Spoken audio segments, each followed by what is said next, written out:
Updates आप तक हम पहुंचाएंगे। हमारी पैनल पर अंशुल जी और स्वाति जी तो है ही, लेकिन राजेश अग्रवाल AUM कैपिटल से भी जुड़ चुके हैं। राजेश, गुड आफ्टरनून, स्वागत है आपका ET नाउ स्वदेश पर। अपना समय हमें देने के लिए आपका शुक्रिया। सबसे पहले आप ट्रेडिंग आइडियाज बताएं, क्लोजिंग ट्रेड्स क्या है, मार्केट की चाल पर स्टॉक वाइज अपॉर्चुनिटीज कहां देख रहे हैं आप? गुड आफ्टरनून मानसी जी और भी पैनल में जो मित्रगण है सबको नमस्कार। मार्केट की अगर बात की जाए तो जिस तरीके से पिछले दिनों हमने क्रूड में गिरावट देखी या बॉन्ड यील्ड्स में गिरावट देखी, रुपए में वापस से मजबूती लौटती देखी, मैक्रोज हमारे फेवर में है, एफआईज भी लगभग वापस आ रहे हैं, क्योंकि अगर आप देखो तो जो बिक्री की जो इंटेंसिटी थी वो कम होती हुई नजर आ रही। तो इन सब चीजों के मद्देनजर हमें लगता है कि अब समय आ गया है कि थोड़ा सा बाजार में हो सकता है कि एफआई की वापसी हो और बाजार में थोड़ी सी मजबूती देखने को मिले। जिस तरीके से आज चल रहा है बाजार, उसे देखते हुए हमें ये लगता है कि 24,000 का एक बहुत अहम सपोर्ट है। उसके नीचे 23,800 दो सपोर्ट आ रहे हैं। ऊपर के लेवल्स में 24,600 और 800 अगर वहां से निकल जाता है तो 25,250 तक जाता हुआ दिखेगा। जो वीकेंड पे बैंकिंग के अपडेट्स आए, फिर वो चाहे HDFC के हो, एक्सिस के हो, कोटक के हो, सारे के बहुत शानदार है। और जिस तरीके से बैंक निफ्टी ने अंडर परफॉर्म किया है पिछले कई महीनों से, कुछ एक ट्रेडिंग सेशंस को छोड़ दे तो मुझे लगता है कि यहाँ पे ध्यान देना चाहिए। खास करके HDFC बैंक में अगर किसी को लंबी अवधि का नजरिया हो तो मुझे लगता है जो वैल्यूएशन है वो बहुत अट्रैक्टिव हो गए हैं। लगातार बिकवाली झेलता हुआ मुझे लगता है कि ये बहुत ही अंडर वैल्यूड हो गया है। हो सकता है कि छोटी अवधि में वोलेटाइल रहे, लेकिन मध्यम से लंबी अवधि का कोई का नजरिया हो तो वो 4 फिगर के टारगेट्स के साथ यहाँ निवेश किया जा सकता है। दूसरे अगर आप देखें तो फ्राइडे को कुछ ऐसी खबरें निकल कर आई कि चाइनीज कंपनियों को मंजूरी दी जाएगी यहाँ पे वो बोली लगाने की। उस कारण से कुछ पावर ट्रांसमिशन कंपनी जो थी, पावर रिलेटेड कंपनीज, उसमें भारी गिरावट देखने को मिली। वहां हमें लगता है सीमेंस एनर्जी पे ध्यान देना चाहिए, जो कि अगर आप देखें तो प्योर प्ले एनर्जी का लीडर कहा जा सकता है। फिलहाल में कुछ दिनों पहले सीमेंस से डीमर्ज होके आया था। डेट फ्री कंपनी है, ऑर्डर बुक बहुत शानदार है। जो केपेक्स इनका चल रहा है वो भी आने वाले दिनों में नंबर्स पे ऐड करेगा। और इस वक्त हमें लगता है कि अगर किसी का 1.5 साल 2 साल का नजरिया हो तो सीमेंस एनर्जी बहुत शानदार एक प्ले हो सकता है। ओके, तो चलिए ये रहा स्टॉक वाइज बाजार पर एक नजरिया इस वक्त हमें मिलता हुआ। कुछ व्हीकल जैसे को रिलेटेड जहां पर पिछले हफ्ते जो दिल्ली गवर्नमेंट की खबर निकल कर आई थी ईवी पॉलिसी को लेकर, उसके बाद अच्छा खासा एक्शन दिखा था। लेकिन ओला इलेक्ट्रिक में फिर एक बार आज के सत्र में गिरावट, 5% से ज्यादा की गिरावट के साथ ओला इलेक्ट्रिक 42 के लेवल्स के आसपास और इंट्राडे बेसिस में गिरावट बढ़ती हुई नजर आ रही है। राजेश, कोई व्यू होगा ओला इलेक्ट्रिक के स्टॉक पर इन लेवल्स पर?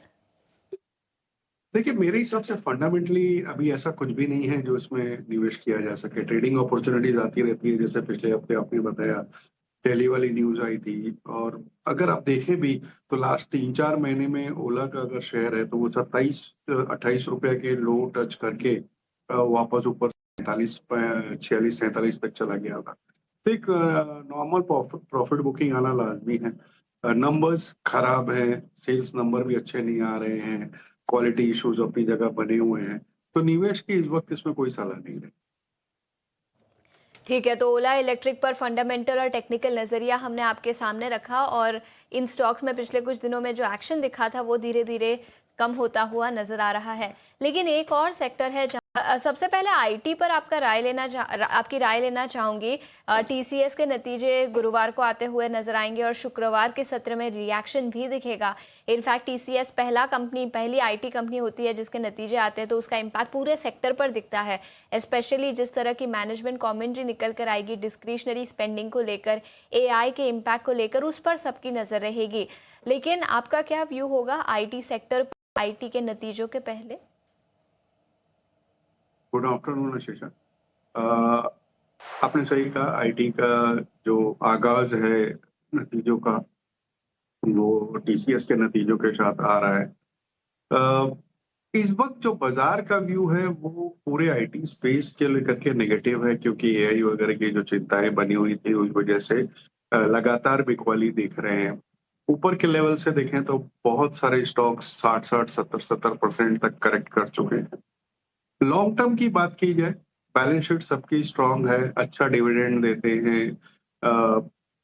एआई वगैरह में भले ग्रोथ नहीं हो, बट क्लाउड वगैरह में उन्होंने अच्छी पहुंच बना रखी है, और मुझे लगता है कि आने वाले दिनों में एआई में भी अच्छा निवेश करेंगे। कुछ दिन पहले अगर आपको ध्यान हो तो ऐसी खबरें निकल कर आई थी कि एचसीएल टेक, टीसीएस और इन्फोसिस तीनों ही दिग्गज कंपनियों ने ऐसे अनाउंसमेंट करे थे कि अब वो एआई में भी निवेश करेंगे। तो वक्त जिस तरीके का नेगेटिव माहौल है, मुझे नहीं लगता कि कुछ भी अब इसमें दिक्कत रह गई है। सारे स्टॉक्स ऑलरेडी सारे नेगेटिव डिस्काउंट कर चुके हैं। कुछ भी पॉजिटिव कमेंट्री निकल कर आती है तो वहां से एक अच्छी अपसाइड हो सकती है। नहीं भी हो तो मुझे लगता है कि अगर किसी का 1.5 साल का लॉन्ग टर्म का नजरिया हो तो 2020-30 के आसपास इन्फोसिस या 2030-40 के आसपास टीसीएस कोई लंबी अवधि के लिए बिल्कुल खरीदारी कर सकता है। इवन एचसीएल टेक भी में भी ध्यान दिया जा सकता है। Rajesh ji, mid cap IT का कोई स्टॉक जहां पर आपका नजरिया पॉजिटिव होगा फंडामेंटल्स को लेकर? आई अंडरस्टैंड, आपने बताया कि सभी नेगेटिव्स ऑलरेडी प्राइस्ड इन हो चुके हैं और इससे ज्यादा गिरने की संभावना नहीं है। लार्ज कैप आईटी के बारे में तो आपने बात की, लेकिन मिड कैप से कोई स्टॉक जहां पर आपको लगता है कि इन लेवल्स पर फंडामेंटली नजरिया पॉजिटिव है? देखिए, मिड कैप की बात की जाए तो जिस तरह की गिरावट परसिस्टेंट में पिछले दिनों हमने देखी उनकी एक नई अधिग्रहण के बाद, मुझे लगता है कि वो ओवर रिएक्शन हो गया है। वहां पर ध्यान दिया जा सकता है। इवन एक कंपनी है इंटेलेक्ट डिजाइन करके, वो मिड कैप में आती है। मुझे लगता है कि ये दो कंपनियां हैं जहां मिड कैप स्पेस में इस स्पेस में नजर रखी जा सकती है। लेकिन मैं दोबारा कहना चाहूंगा, जिस तरीके का नेगेटिव नजरिया पूरे आईटी स्पेस को लेकर के बना हुआ है, तो अवधि कम से कम मध्यम से लंबी अवधि की हो तो ही यहाँ निवेश करें। बैंक में गिरावट काफी बड़ी है, करीब 4% के आसपास की गिरावट है। Q1 के जो अपडेट्स हैं वो थोड़े परेशान करने वाले, थोड़े निराश करने वाले रहे हैं। इस पर भी एक रिव्यू लेंगे हम। इस पर व्यू हम कुणाल जी से नहीं, इस पर हम श्रीकांत जी से तो व्यू ले नहीं पाएंगे, तो एक काम करते हैं, इस पर हम राजेश जी से व्यू लेते हैं। राजेश जी, कोटक महिंद्रा बैंक ये जो 4% गिरा है, नंबर्स जो Q1 के अपडेट्स आए हैं वो बहुत ज़्यादा खुश करने वाले थे नहीं, इनफैक्ट निराश करने वाले थे नंबर्स। आपको क्या लगता है, क्या ये गिरावट थोड़ा ओवरडन हो गया या फिर ठीक है, मतलब जिस तरह हिसाब से नंबर आए थे उस हिसाब से इतनी गिरावट एक्सपेक्टेड थी? देखिए, मेरे ख्याल से ओवरडन हो गई, क्योंकि अगर आप देखो तो इतने खराब माहौल में भी लोन ग्रोथ के जो फिगर आए वो 15% के आसपास के आए, जो खराब नहीं कहे जा सकते। दूसरे, पिछले दिनों उन्होंने एक विदेशी बैंक का रिटेल एसेट अधिग्रहण किया है, जिसके भी नंबर्स आने वाले दिनों में दिखेंगे। कंजर्वेटिव मैनेजमेंट है, इसलिए एसेट क्वालिटी को लेकर के कभी दिक्कत रही ही नहीं। ऊपर से वैल्यूएशन की अगर बात की जाए तो इनकी जो सब्सिडरीज हैं, फिर वो चाहे एएमसी हो चाहे ब्रोकिंग हो, उनके वैल्यूएशन अलग है।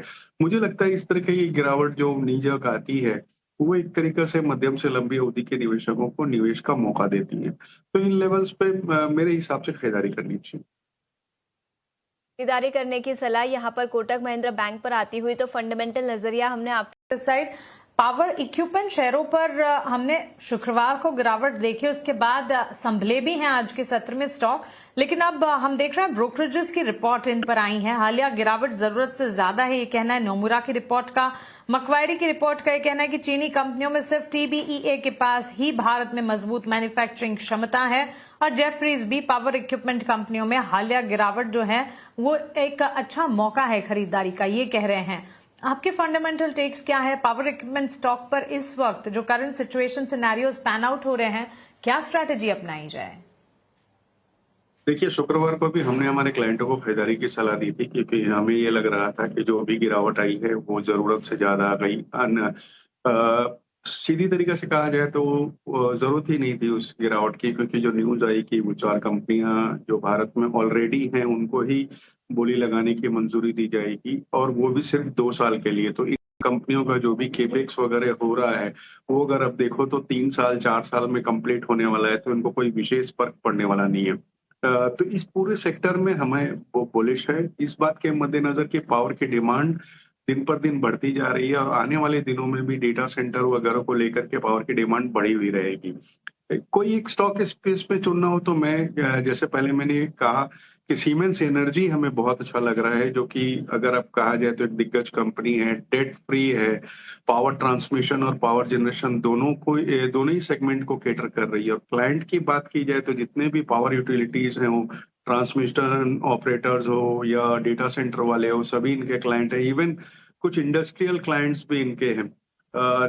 इस तिमाही में बॉटम लाइन टॉप लाइन दोनों में अच्छी बढ़त देखी गई। 184 बिलियन के आसपास की ऑर्डर बुक है, जो कि 2 टाइम्स इनके सेल्स है।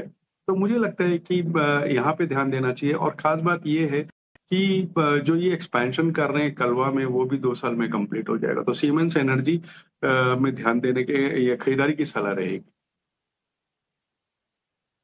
ओके, तो चलिए पावर इक्विपमेंट शेयरों पर ये एक टेक हमें मिलता हुआ फंडामेंटल राय इस वक्त राजेश जी की तरफ से। अंशुल, राजेश, कुणाल, श्रीकांत, गौरव, बहुत बहुत शुक्रिया समय निकालकर आज हमारे साथ ईटी नाउ स्वदेश पर जुड़ने के लिए। और कई सारे स्टॉक्स और सेक्टर्स की हमने चर्चा की।